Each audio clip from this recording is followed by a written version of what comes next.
They snuffle and snort their way along the forest floor. They dig up a diet of worms, grubs, seeds and berries. The female lays the largest egg in proportion to the body weight of any bird in the world. And after the outrageously big egg has been laid,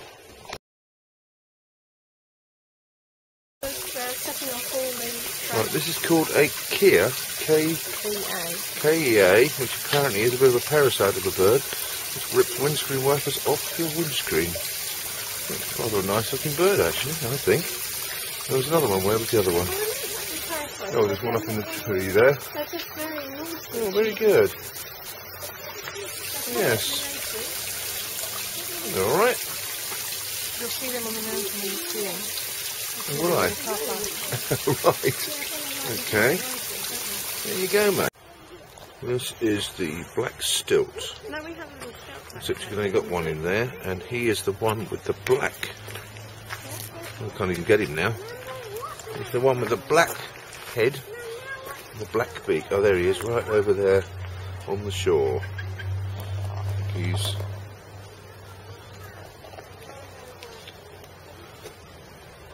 Oh, there he is, flapping his legs. Oh, flapping his wings rather, yes, there he goes. That's him, wading around. That is a black stilt, one of the rarest birds in the world. Oh, eat your heart out, Jason. Here is dinner, mates. No.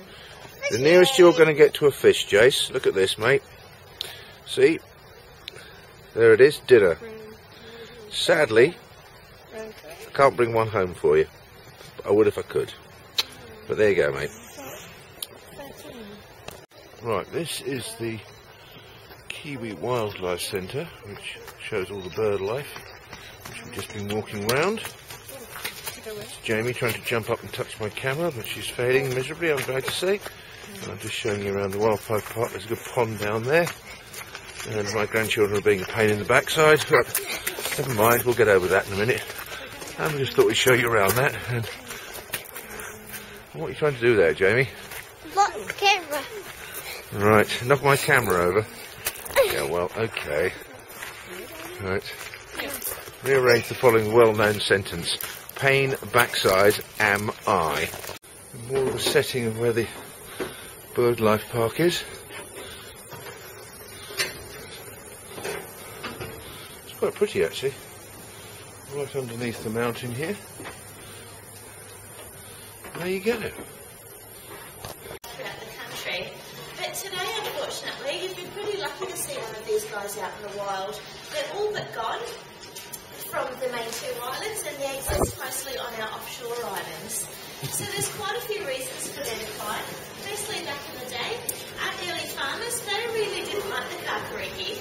And that's because the kakariki, they've never seen crops before, and they thought that a free breakfast, lunch and dinner buffet every day was a wonderful idea. But the farmers didn't quite agree, and they trapped and killed them in really high numbers. So these guys spent a lot of time foraging on the forest floor, and he's foraging for his brother's leftovers from this morning's show. Very clever, these wee guys. But he doesn't know that I'm clever too, and I swept. So they do forage around. Don't step on the bed, don't mind him, he'll just run around your feet. But so early farmers, they trapped and I'm just going to for this thing. They trapped and killed you have to play now. They trapped and killed these birds in really high numbers.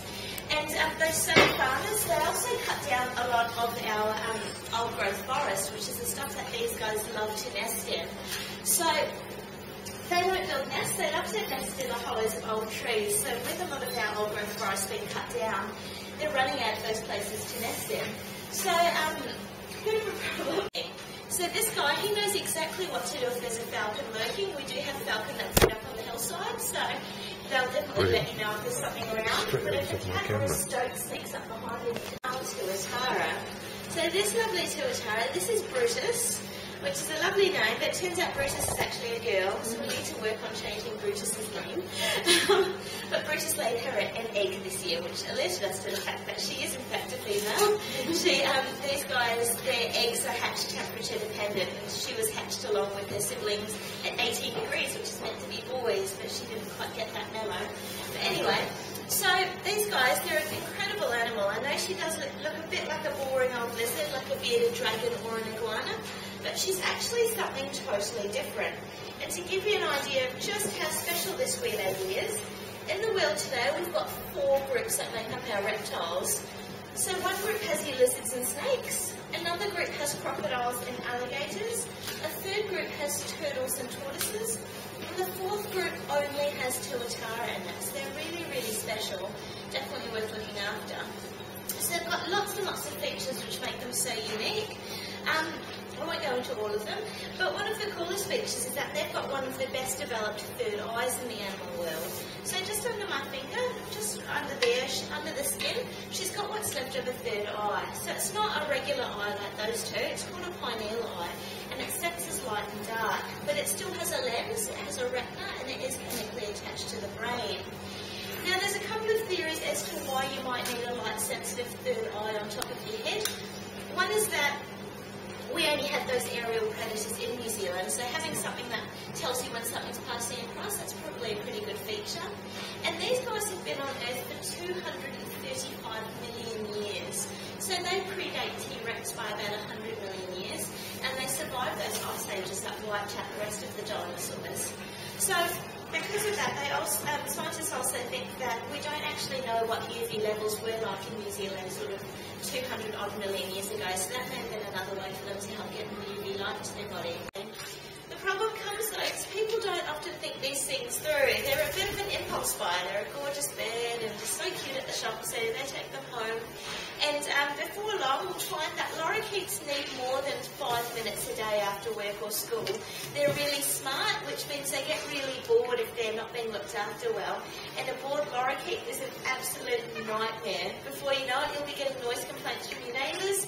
You'll have poo all over your carpet, your couch will be ripped to shreds, and you start to Google how long do rainbow lorikeets live for. And the answer to that is 20 years. And they're very long-lived. And what we're finding, unfortunately, is that people are simply opening the window and letting these guys out, which is great for the lorikeets. They do really well. They've already established breeding populations around Auckland and Wellington. But,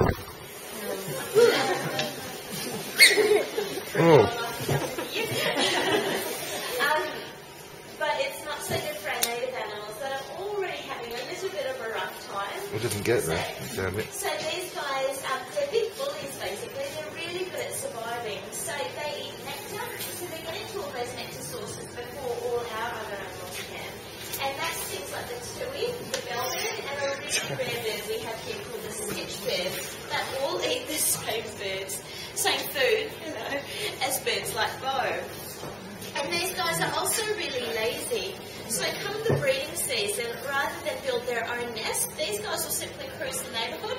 They'll find a nest that they take a fancy to, and they will simply take it over for themselves. And Bo's got a little bit of a demo for us. So the yellow kibber surprise egg, which bounces, but obviously in the wild those eggs don't bounce, and nor do the chicks that these guys kick out. So you can see how we're a little bit worried about this for our natives. But I should point out that I have spent an awful lot of time telling you what terrible, horrible birds these guys are. But I should point out that if you've got the time for them, we do make them native pets. They're really loyal, they're really lovable, they live for ages. And because they're smart, you can teach them to do all sorts of cool things to impress your friends and family. So just to show you guys how smart Bo is, we've taught him a little bit of a trick as well. But I just need someone to help me out for this one. I need a brave volunteer who can comment a $5 note for me. But you must provide your own money. Yeah? So if you just want to hold your hand out to the side and say, ready? And stay nice and still. He's going to come take out your jacket if you like red. And then if you just let that go. Perfect. That's a great way to make money for conservation, isn't it? So does anyone want to see what his $50 trick is? It's amazing. All over me and give your money. But if you just pop your hand out just a little bit higher maybe. Yeah, perfect. There we go. Oh, very cute. So feel free to give him a bit of a round of applause.